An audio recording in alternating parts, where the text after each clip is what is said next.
Good evening, everyone. It is Sunday evening, the 7th of June 2020. I'm having a look at commodities, starting off here with gold. So gold didn't really go anywhere this week. It's struggling with some good strong resistance close to that 1750 level.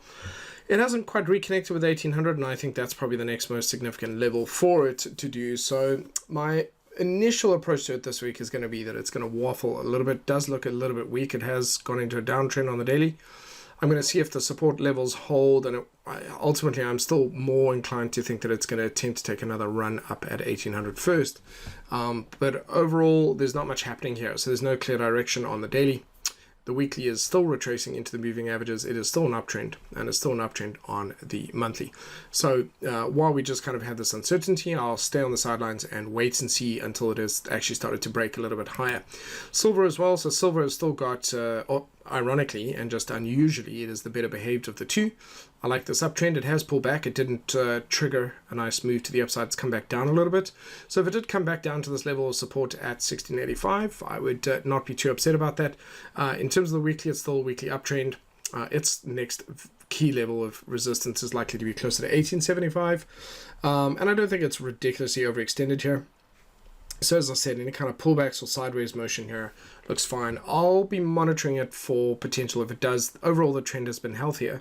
So I will be monitoring it for potential signs that it may start to clean its act up and start to head up towards 1875. I'm slightly more optimistic on silver than gold just because of the recent behavior.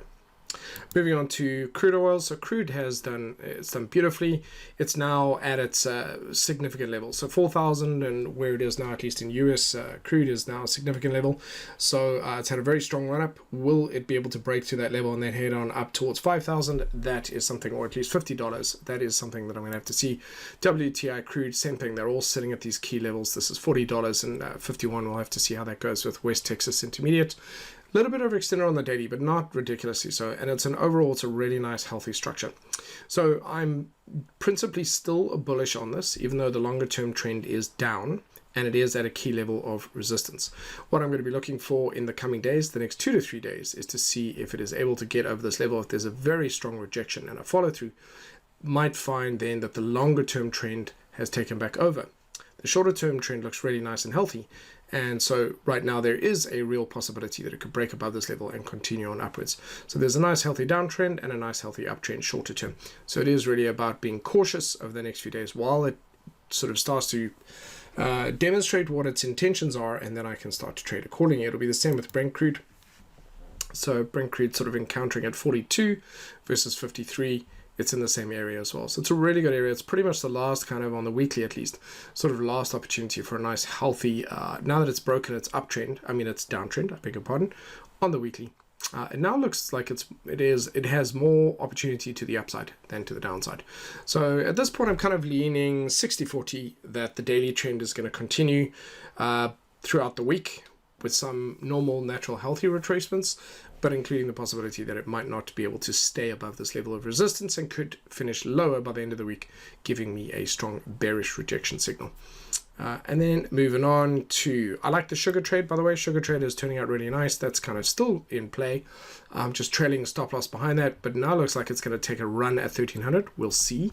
It's a very big weekly candle. So we'll see how that goes, but really nice. And there was just a nice clean trade. Great, the kind of stuff we do really enjoy doing. Finishing off on Bitcoin and Ether. So Bitcoin is still struggling with this 10,000 level of resistance. Okay, so so far it's still in play. I still want to see how this goes. It's just not a very clean picture. So basically the best thing for me to do is set an alert, keep an eye on it, check it every day, set an alert to see if it breaks through that level. And if it does, then I'll come through and have a closer look. Until then is just to kind of monitor it and leave it alone for a bit. Ether, although Ether really nice, broke through, connected with 250. Its next significant level is 280. So there's about a room for it to go up towards 280. It's a consolidation. Potentially I'll keep an eye on this, and we'll see if Ether is then going to become the leader of the two. But for now, not expecting too much. Still seeing more potential with Ether than I am with Bitcoin at this point in time. And then I'll just keep an eye on those. So favorites for now are generally still going to be oil. There's some good potential there. Keeping an eye on gold. Silver is still ahead of gold. And then potentially some Ether versus Bitcoin.